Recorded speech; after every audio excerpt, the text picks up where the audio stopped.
In 2018, Canadian police found a Pakistani student lying barefoot in the snow at 4:12 in the morning outside a wooden house deep inside British Columbia forest. His body temperature was dangerously low.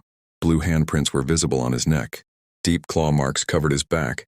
Doctors later confirmed something terrifying. His hair had started turning white overnight. When Imran finally opened his eyes, he whispered only one sentence. The house was never empty. What happened inside that forest house was not an accident. This is a real dark Jinn story from Canada. People say Canada is one of the safest and most beautiful countries in the world. Snow-covered mountains, silent forests, clean cities. But what if I tell you, some places in Canada are not meant for humans. Some houses are already occupied, and once you enter, you don't leave alone. This is not fiction. This is not imagination. This is a real dark Jinn story reported by a Pakistani student who lived through it. Real dark Jinn story from Canada. The house in the forest that was never empty. In 2018, a 24-year-old Pakistani student named Imran arrived in Canada on a student visa.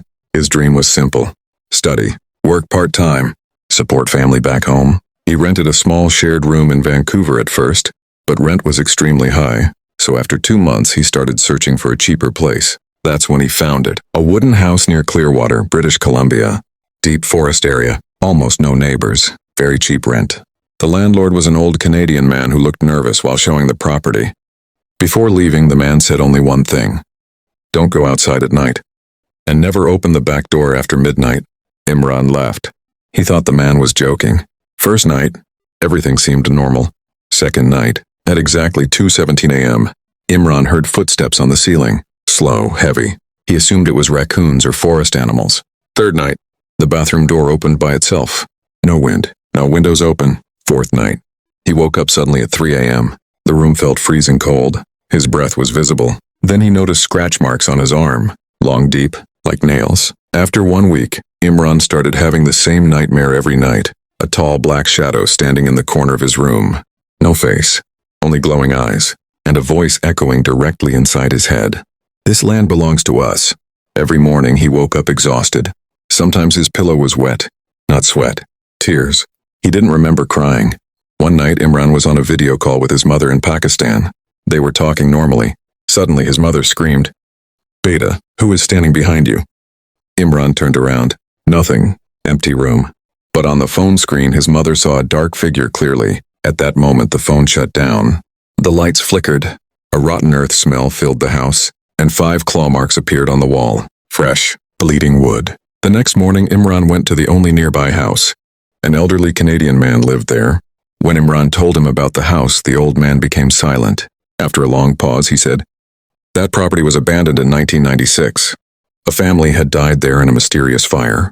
Parents, 2 children. Locals believed something was summoned during occult rituals.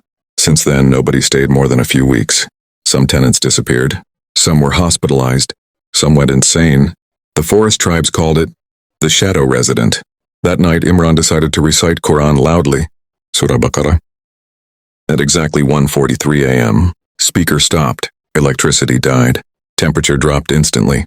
His breath turned into fog. Then, he saw it. A tall, dark entity forming near the door. Its legs were bent backward, eyes glowing red, and its mouth did not move, yet the voice entered his brain. "You disturbed our sleep." Imran tried to move. He couldn't. Pressure on his chest. He felt hands around his throat. Then everything went black. Next morning, police found Imran unconscious outside the house. Barefoot, lying in snow. Body temperature dangerously low. Blue handprints on his neck. His hair had started turning white. Hospital reports mentioned extreme psychological trauma with unknown physical marks. Doctors couldn't explain the claw wounds. Returned to Pakistan. Imran left Canada within 1 week. He never went back to that house. Today he refuses to sleep alone. He keeps Quran playing all night. He says, "Canada is beautiful, but some forests are ancient, and some houses are not empty, and not every dark story is imagination.